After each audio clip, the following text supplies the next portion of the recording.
Szanowni Państwo, wszystkie nasze odcinki z Południowego Tyrolu powstały we współpracy z organizacją turystyczną Południowego Tyrolu, a partnerem odcinka tego jest Zen.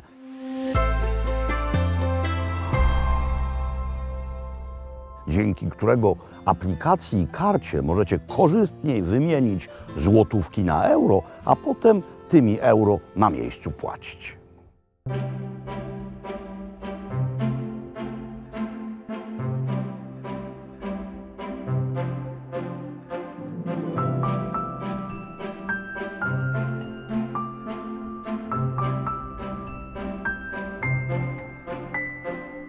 By właściwie rozpocząć ten program, muszę pozdrowić Was w dwóch tutejszych językach. A zatem, Grüß Gott, buongiorno. Jestem w Bozen vel Bolzano. I wizytę w tym wspaniałym mieście, stolicy Południowego Tyrolu, wypada mi zacząć od odwiedzin starego znajomego. Zatem najpierw cappuccino, przed 12 jeszcze można. No i zamówiłem cornetto, czyli croissanta, ale dostałem coś o niezwykłej jak na croissanta formie. No nie jest to rogalik, to jest bardzo leciutka, drożdżowa bułeczka. Moi drodzy, to zostanie spożyte, a potem dosłownie zaraz za rogiem jest tam ktoś, kto z pewnością będzie na mnie czekać.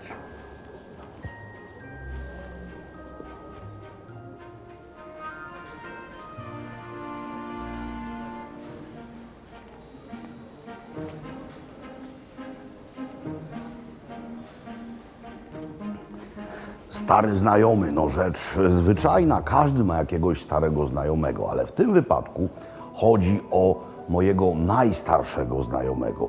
Widzieliśmy się po raz ostatni w styczniu 2008 roku. Widzieliśmy się, ja go widziałem, on mnie nie, bowiem nie żyje od 5000 mniej więcej 300 lat. Tak, chodzi o słynnego człowieka lodu, Eziego, odnalezionego w Alpach Edstalskich na pograniczu Austrii i Włoch i spoczywającego tutaj właśnie w Bolzano w Muzeum Archeologicznym Południowego Tyrolu. To jest to, co na nim znaleziono. Jego spodnie ze skóry w specjalnej gablocie z odpowiednią temperaturą. Tutaj mamy jego nakrycie głowy. Il beretto po włosku, die Mütze po niemiecku. Mütze to czapka, beretto to też czapka, ale my właśnie od tego słowa mamy słowo beret. No to beretu nie przypomina, jest bardzo przyjemną czapką. Jak zginął Ezi? Ile miał lat? Ile miał wzrostu? Dużo wiemy, ponieważ chyba żadne zwłoki w historii ludzkości nie zostały tak dokładnie przebadane. Miał on mniej więcej 53 lata. Cierpiał na różne choroby. Otóż miał problemy z zębami, czyli próchnicę, to jeszcze nic, bo oprócz tego miał boreliozę, miał problemy z miażdżycą i bardzo możliwe, że zmarłby na serce, ale wcześniej zginął w potyczce. Bezpośrednią przyczyną jego śmierci była strzała, która uszkodziła ważną tętnicę, tak że on się wykrwawił. To również sprawiło, że jego zwłoki idealnie się zakonserwowały. 1,60 m wzrostu, 50 parę kilogramów. Właśnie tutaj spoczywa, w tej specjalnej kapsule, która sprawia, że owa mumia, jeśli nie wyłączą tu prądu, jeśli nic się nie zepsuje, być może spoczywać będzie tutaj wiecznie. Oto wspaniała instalacja pokazująca wiwisekcję mumii przeprowadzoną w warunkach szpitalnych. Mamy tutaj podgląd zarówno na kości Eziego, jak i na jego mięśnie oraz skórę. No zacznijmy od zębów. To jest bardzo ciekawe. Dobra, złamane żebra mam na razie, to potem. Proszę bardzo. Spójrzcie, tak naprawdę mało ubytków, miał próchnicę, ale to był człowiek 50-paroletni bez opieki dentystycznej w ogóle. I co się okazuje? Te przedstawienia średniowiecznych ludzi na filmach młodych z czarnymi zębami są nieprawdziwe, bo jak ludzie nie jedli cukru, to mieli zdrowe zęby w zasadzie. Teraz tak, tutaj ugodziła go strzała, murder weapon. To przecięło arterię, tętnicę, z tego powodu się wykrwawił i zmarł. No, miał parę uszkodzeń. Widzimy tutaj złamane żebra, to go musiało niezwykle boleć. Widzimy brzuszek, ale możemy również zobaczyć jego skórę na brzuchu. Nie jest napięta, nie był gruby. On ważył przed śmiercią, jak oceniają naukowcy, 50 parę kilo. Co znaleziono w treści jego żołądka? Jagody, ziarna, mięso z kozicy, mięso z jelenia. Ale miażdżyca była. Widocznie za mało joggingu. Więcej joggingu, wszystko będzie cacy. Leginsy już miał. Powtarzalność i przewidywalność. Dwie wspaniałe rzeczy. Byłem w Bozn nie raz i zawsze, kiedy trafiałem do samiuśkiego centrum, to jeśli nie był to wieczór, to w tym miejscu natrafiałem na targ, również zimą. Targ wspaniały, bowiem oferujący przede wszystkim lokalne produkty spożywcze. Te stragany uginają się od serów, od wędlin, więc mamy tutaj szpek, mamy kiełbasy z jelenia, mamy sery również z innych części Włoch, ale głównie to, co w tym miejscu jest wytworzone. Bardzo dojmująco piękny zapach, no bo tak, mamy salami al tartufo, zatem mamy kiełbasę aromatyzowaną truflami. To jest jeleń. Tutaj są też stoiska z pieczywem, ale przypadek, przepraszam, to lekki ślinotoczek, ale przypadek sprawił, że mamy dla Was specjalny adres. Ten adres i opowieść o tym przypadku już za momencik. Trufle. Parę dni temu siedzieliśmy sobie w wiosce Terlan, jedli szparagi i popijali tamtejsze białe wino w gasthausie i podchodzi do nas pewien młody człowiek i przedstawia się. Cześć, jestem Łukasz, co tu robicie? No, robimy film o okolicach. A będziecie w Bolzano? Tak, będziemy, słuchajcie. Ja jestem piekarzem i pracuję w jednej z 2 piekarni w całym mieście, która ma sklepik, a proces pieczenia odbywa się w środku. I wszystko, co tutaj robimy, robione jest ręcznie. Tradycyjne metody niezmienne od wielu lat. Chcecie przyjść, zobaczyć? Mówimy mu, no pewnie, że chcemy. Jeśli będziecie tutaj przed południem, to mnie już nie będzie, gdyż ja zaczynam swoją zmianę w nocy i idę spać, ale możecie wstąpić. No i wstępujemy. Miejsce niewielkie, ale jakże reprezentatywne dla tutejszej sztuki piekarniczej. Cudowna ekspozycja schutlbrotów, czyli tych suszonych alpejskich chlebków. Tutaj również rzeczy na słodko.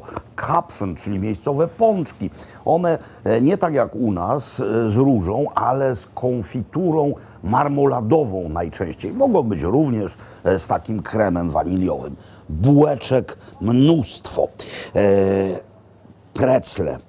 Precel, tutaj brezl z obwarzanego ciasta w kształcie preclowym właśnie, ale też w kształcie takich śniadaniowych bułeczek. Rogaliki maślane. No i wielki wybór chlebów, bardzo często z ciemnej mąki, aromatyzowanych nie tylko kminkiem, ale również czymś, co nazywa się finokio, a są to po prostu ziarna kopru włoskiego. Gdzie jest piekarnia? No właśnie tam. Tam nie będziemy wnikać, tam praca już ustała. Jak wiecie, pan Łukasz śpi. Widzieliście ów precel na portalu nad wejściem, kamienny, symbol piekarniczego cechu. O czym to świadczy? Świadczy to o tym, że sztuką piekarniczą w tym samym miejscu, pod tym adresem zajmują się już od kilkuset lat. Rzec można, że jesteśmy w tej chwili niemal po drugiej stronie lustra. Jesteśmy po drugiej stronie czegoś, co za chwilę zobaczymy. Czegoś, co widzi każdy, kto przyjeżdża do tego miasta, a nawet jak nie przyjeżdża, to widzi to na wielu pocztówkach stąd. By to dojrzeć, trzeba przejść przez ów średniowieczny korytarz. Na górze mieszkania, na dole w bardzo głębokich piwnicach magazyny, a na poziomie ulicy sklepy. W ten sposób dochodzimy do słynnej Via dei Portici, albo też Laubenstrasse, handlowej, średniowiecznej, najważniejszej ulicy miasta. Co jest ciekawe, ta średniowieczna funkcja całkowicie się nie zmieniła. No spójrzcie, tam byliśmy od tyłu, a tutaj jesteśmy od przodu. I co mamy? Owe Portici, we Lauben, czyli podcienia i sklepy, sklepy, sklepy, jeszcze raz sklepy.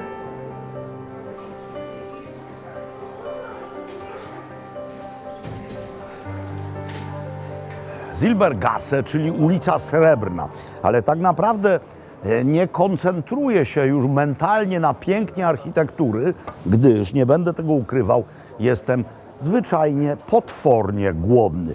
Ta koncentracja zapachów na targu, a potem w piekarni sprawiła, że muszę coś zjeść. Jest godzina tak naprawdę wczesna, jak na konkretny posiłek, południowa, ale pamiętajcie, że mimo iż w powietrzu słychać tutaj głównie język niemiecki, to jednak jesteśmy we Włoszech, a we Włoszech mamy owo prawo, które każe większości lokali otwierać się w okienkach obiadowych, a potem kolacyjnych. No więc to się wszystko może zamknąć.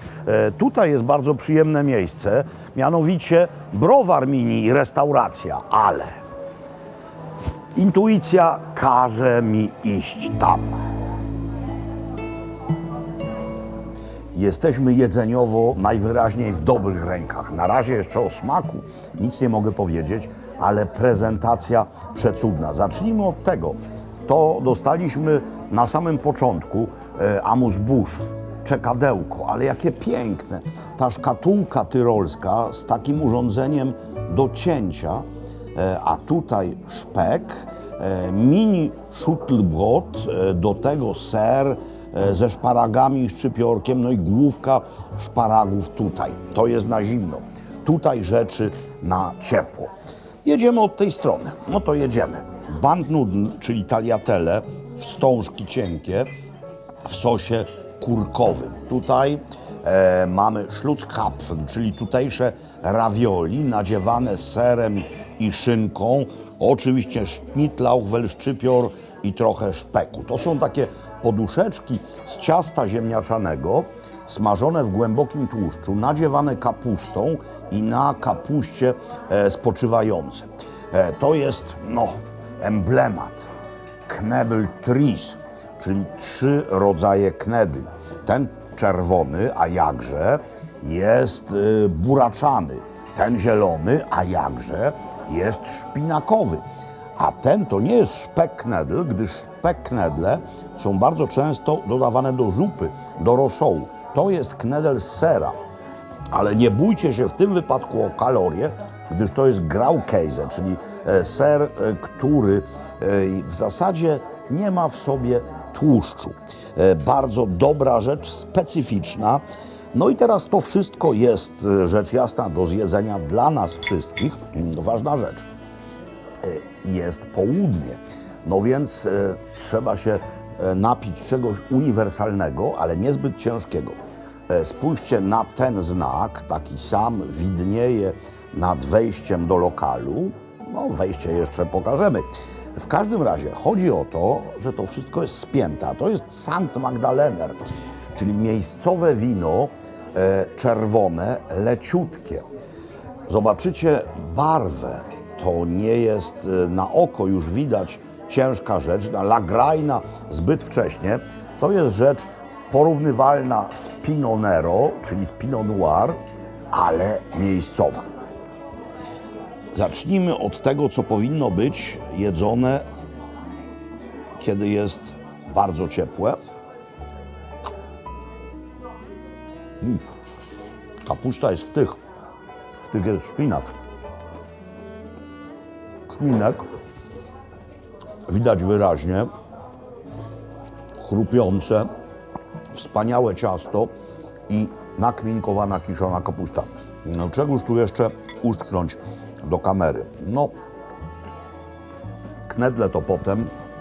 Bardzo mnie interesuje tagliatelle, band noodle, lasy, grzyby, a więc i kurki. A więc połączenie włoskości świata łacińskiego ze światem germańskim. Kurki, bardzo tyrolsko-niemiecka rzecz, tagliatelle, pasta. No i jeszcze Schlutzkrapfen. Pierożek cudowny, co w całości? No, nie. Będę dobrze wychowany. Dużo masła, dużo miejscowej grany albo i parmezanu, szpek. To jest przystawka.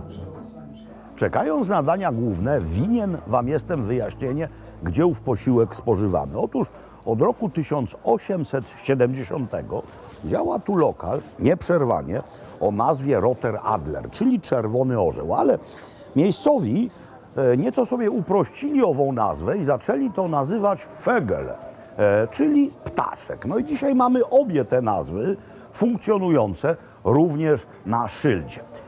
Co jest tu niezwykle ważne? Po pierwsze ten znak Südtiroler Gasthaus.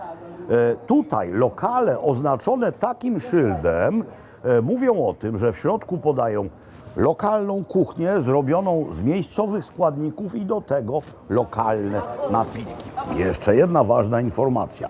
Przewodnik Gomio i jedna czapa Gomio, jedna chałba Gomio w miejscach niemieckojęzycznych jest tak samo ważne jak Michelin. Zresztą znaczek Michelina, rekomendacja jego również na szybie widnieje. No i to wszystko było widać już na stole, a zobaczymy jeszcze więcej. Oto nasze główne zasadnicze strzały. Jego wysokość, Wiener Schnitzel, cielęcy, do niego żurawina, cytryna oraz sałatka ziemniaczana, kartoffelsalat albo też erdapfelsalat. No i mnóstwo szczypiorku. Bez szczypiorku tu nie ma w ogóle rozmowy o niczym w zasadzie. Bo szczypiorek jest również tutaj. To jest sos z Bozen Welbolzano, sos do szparagów. Dwa grubaski szparagowe, do tego kotleciki jagnięce, no i polenta ziołowa, no i szparażek zielony. To jest rzecz też bardzo przyjemna, mianowicie pieczeń wieprzowa, nakminkowana, do tego brat kartofel, cieniutkie plasterki ziemniaków, bardzo ładnie usmażonych, wcześniej delikatnie obgotowanych i rozsądnie, czyli delikatnie nakminkowanych. Sałatka z młodej kapusty z paseczkami szpeku. I teraz, jeśli wieprzowina jest dobra, to przede wszystkim musi być miękka.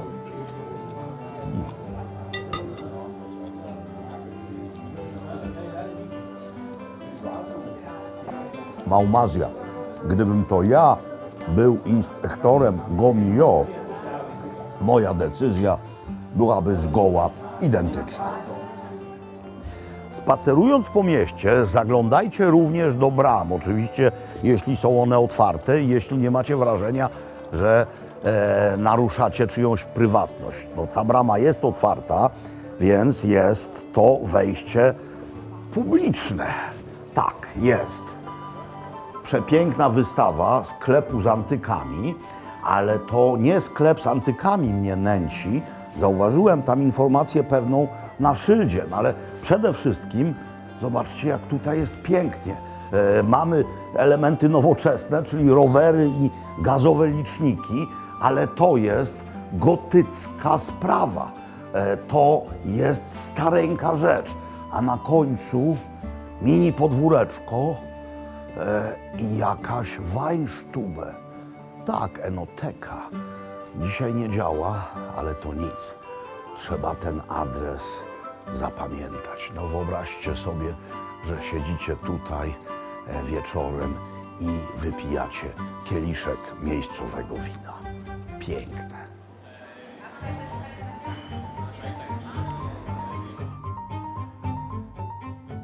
O niezwykłej, niegdysiejszej randze tego miasta świadczy najlepiej ten budynek, postawiony w XVII wieku przez małżeństwo. Małżeństwo znamienne dla teraźniejszości również tego miasta. Niemiecka kultura i Włochy. No więc to małżeństwo to Claudia de Medici oraz Leopold Austriacki. I wznieśli oni tutaj gmach, w którym mieścił się sąd rozstrzygający spory handlowe, a to jest najważniejsza sala owego sądu. Dlaczego spory handlowe tutaj były takie istotne? No, położenie Bozen vel Bolzano, czyli przyjeżdżali tutaj kupcy zarówno z południa, jak i kupcy z północy i przywozili wszystkie swoje najlepsze rzeczy i dochodziło oczywiście do sporów handlowych i właśnie tutaj ich słuchano i książęcym autorytetem owe spory rozstrzygano. Dzisiaj książęcy autorytet już nic nie znaczy, ale mamy to samo. Mamy tutaj to, co najlepsze z północy i z południa. I niechaj tak właśnie w Bolzano zostanie.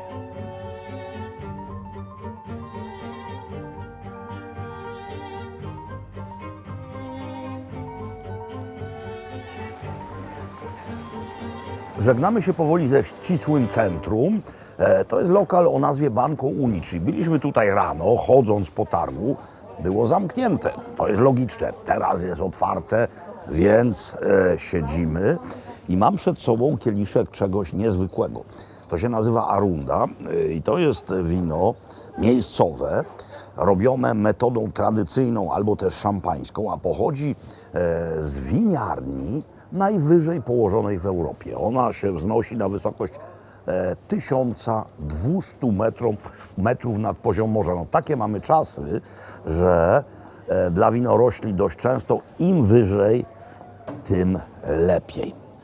Bąbelki niezwykle eleganckie, wytrawne ciasteczka, oliwki z Apulii albo też z Puli. No i moi drodzy, żegnamy się tylko w pewnym sensie, bo żegnamy się ze ścisłym centrum, ale jeszcze nie z miastem jako takim.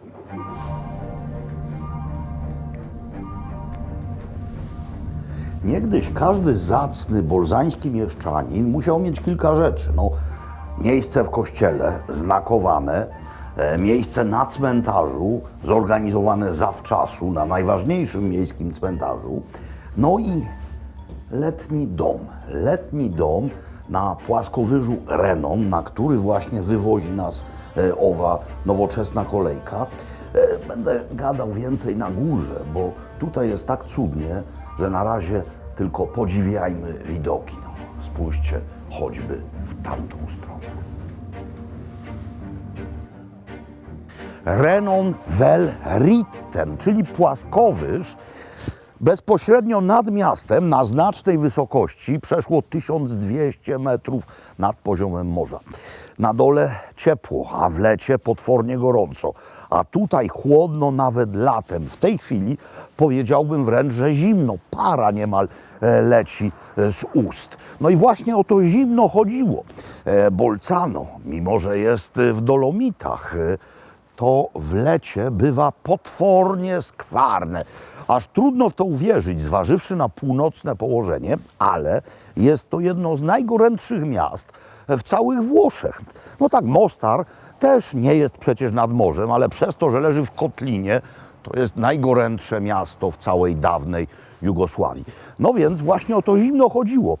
Zamożni Bolzańczycy zimę spędzali na dole, a na lato uciekali tutaj. No te ośnieżone Dolomity wydają się być o wyciągnięcie ręki. Ośnieżone niemal przez cały rok. Jest tu co robić. Jest wąskotorowa kolejka z początków XX wieku, są piramidy ziemne, są też tereny narciarskie, no pewnie teraz już nie działają. Jest tu po prostu ślicznie. Wywczasowo taka Krynica razy 50.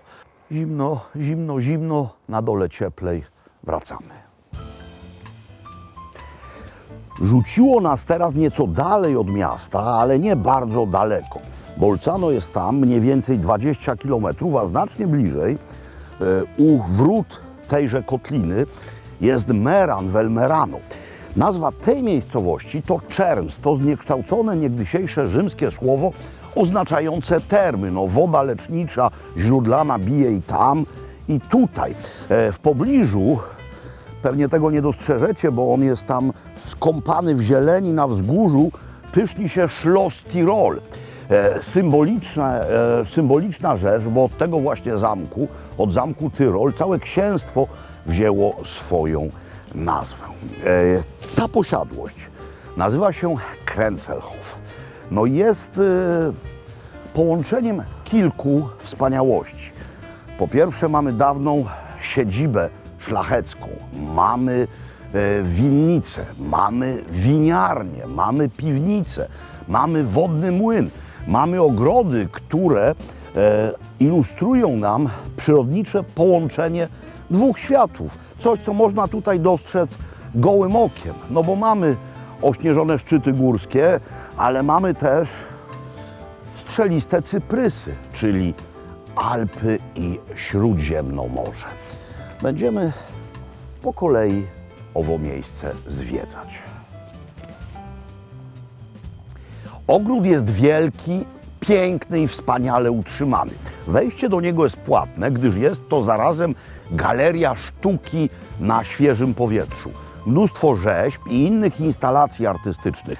Na przykład to, niby zwykły kamień, ale ta płyta została tutaj ułożona specjalnie po to, by móc na nią wejść, stanąć na krańcu i móc imitować bicie ludzkiego serca. Człowieka biegnącego albo odbywającego jakiś duży wysiłek. Ja szczerze mówiąc, podczas pobytu tutaj cały czas mam mniej więcej tak bijące serce, gdyż chodzimy tutaj potwornie dużo. Mój telefon bije mi brawo co wieczór. Nie wiem czemu, sam tego nie zakładałem, ale mam aplikację, która mi liczy kroki. I co wieczór ona mówi: hurra, dobry Robuś. Tak mi właśnie łomocze.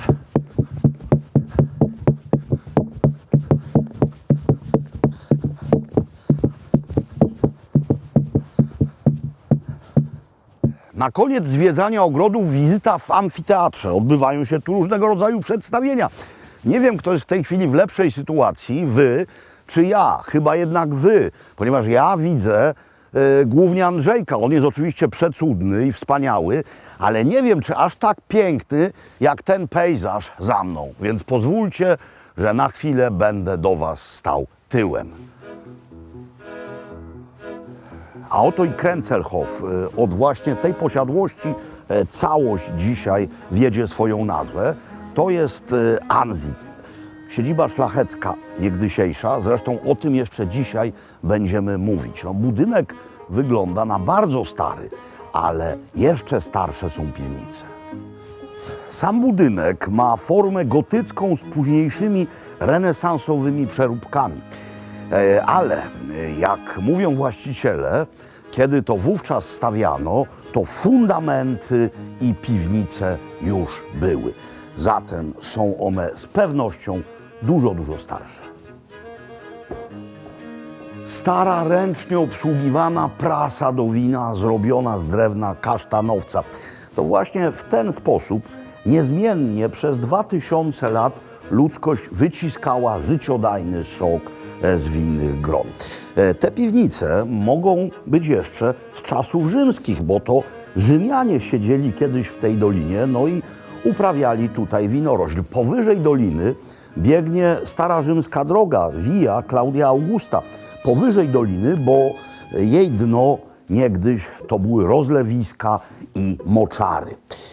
Zobaczymy zaraz bardzo ciekawy system wentylacyjny, taką pierwotną klimatyzację. Otóż mamy 2 otwory w ścianie, w tej skale. No i co się działo? Prawa fizyki. Cieplejsze powietrze było poprzez ciśnienie wsysane do środka i wychodziło drugim otworem z wnętrza owego tunelu już schłodzone. Bez pomp ciepła, bez klimatyzatorów, po prostu korzystanie z praw fizyki i przyrody.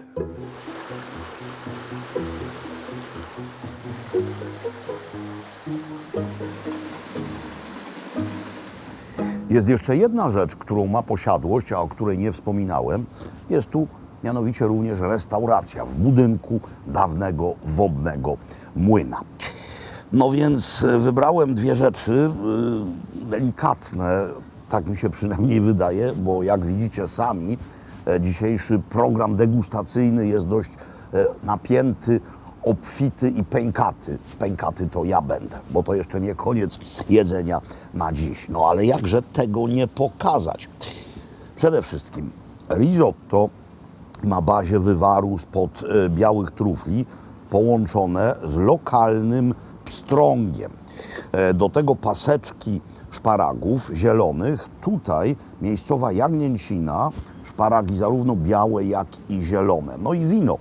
Żeby pasowało i do jednego, i do drugiego, a zarazem do tej przystawki, no to jest szpek i domowy chleb, wziąłem vernaccia. Vernaccia, który jest szczepem dającym bardzo lekkie wina. Widać to zresztą w kolorze. Porównywalne do Pinot Nero, ale Pinot Nero, Pinot Noir to szczep międzynarodowy, choć z Burgundii, też tu uprawiany, a Vernaccia jest lokalny. Moi drodzy, troszeczkę risotta, kremowe, gęste i szparagowe bardzo.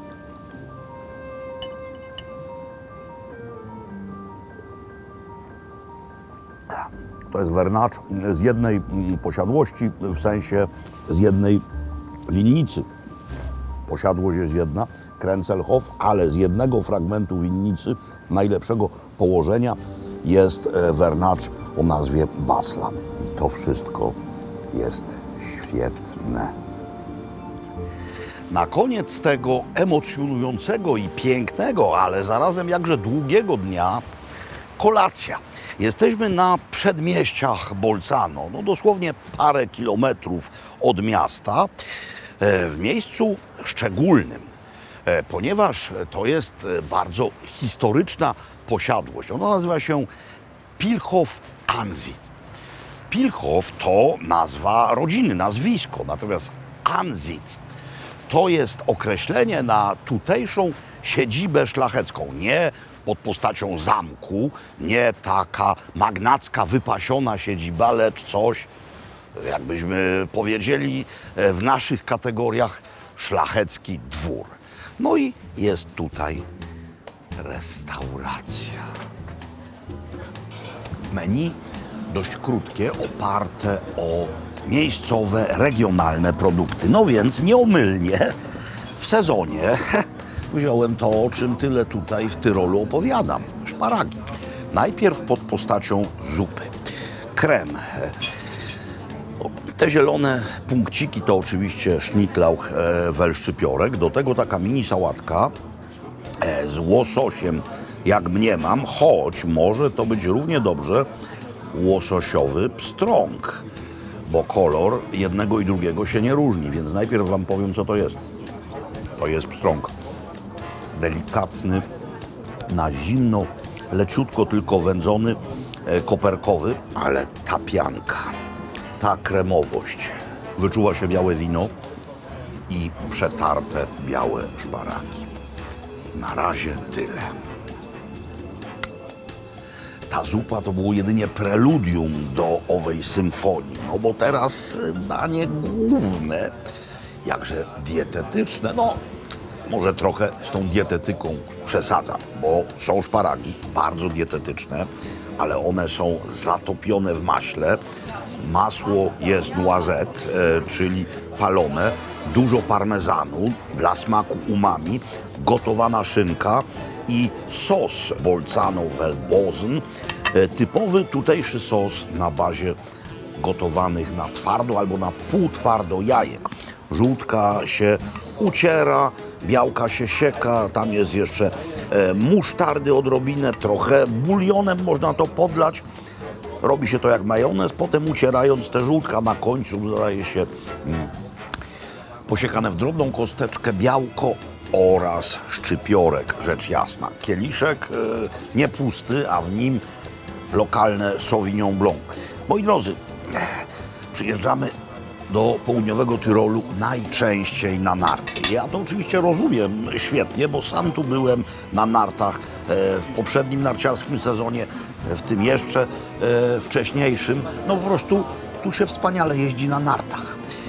Ale to jest miejsce cudowne o każdej porze roku, wiosną, latem, bo można robić mnóstwo innych rzeczy, nie tylko jeździć na nartach. W dodatku ta południowa strona Alp i to połączenie dwóch światów, czyli germańskiego, płynącego z kultury niemieckojęzycznych Tyrolczyków, no i łacińskiego, bo przecież to są Włochy od końca I wojny światowej. To wszystko inspiruje i zachwyca, a fakt, że ludzie żyją tu w autonomii, każdy może rozwijać swoją kulturę, jest jeszcze bardziej inspirujący.